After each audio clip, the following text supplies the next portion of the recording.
Hey there. I am excited to be talking to you in this video about a model for creating emotional intimacy. Now, emotional intimacy is a very specific way of feeling close to someone. And just because you love someone or you've lived with them, you've been married to them for 30 years, or they're your child or your parent, doesn't mean that you're actually emotionally close to them. In fact, emotional intimacy is something that we create in a way that allows us to feel a type of closeness that's somewhat unique. I think most of us probably don't have many, if any, relationships that actually uh, have emotional intimacy.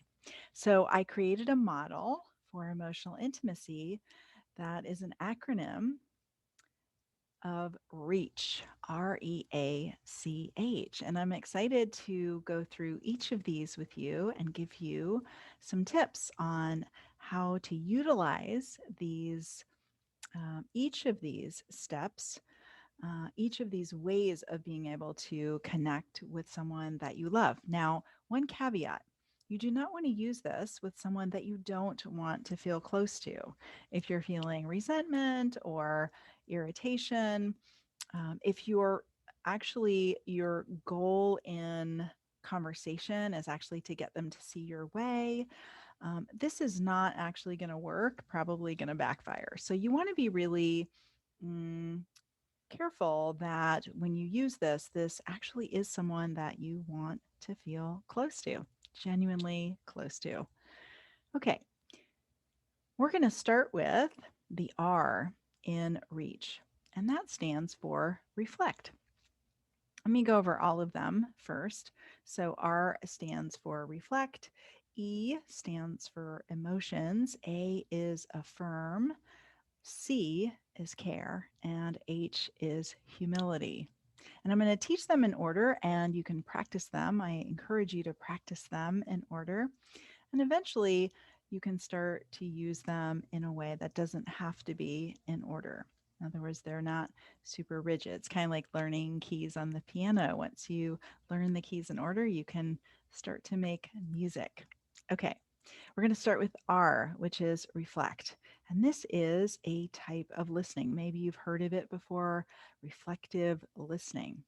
This is a way of listening that you actually reflect the other person's words. Now, this can feel awkward for the practicer, the listener, because it sounds a little bit like you're maybe parroting the other person, but I guarantee you that that is not how the other person is going to experience this. They're going to experience this as being heard. There are a couple of reasons that this is an important part of communication.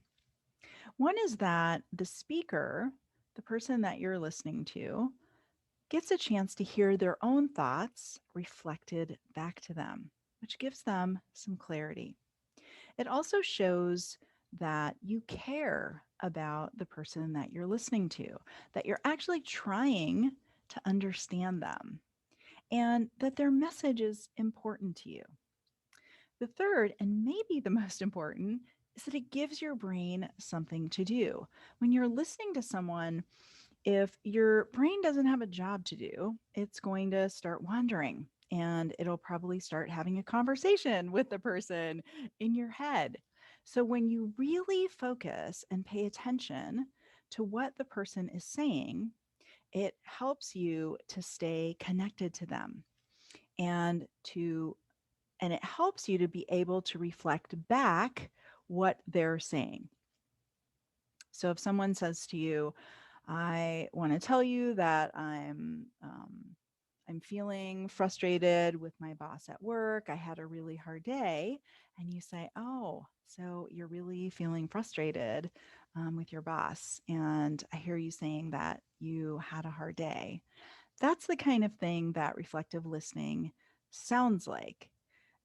Some of the ways that you start with reflective listening is I hear you saying, or I hear you telling me, or I think what you're telling me is, or what I just heard you say was, and you may not get exactly their words, and that's totally fine, but you want to try to use some of their words.